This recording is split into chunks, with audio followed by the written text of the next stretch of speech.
That girl sitting at the Mario family dinner is Mario and Luigi's niece. What?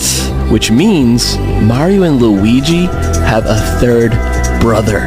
Well, where's he been? He's never made an appearance. He kinda made an appearance as Pietro Mario in the live-action TV series. But it turned out Pietro was just a scammer. He wasn't actually their brother. But 10 years ago, Miyamoto said that if he had to, he would make a third Mario brother.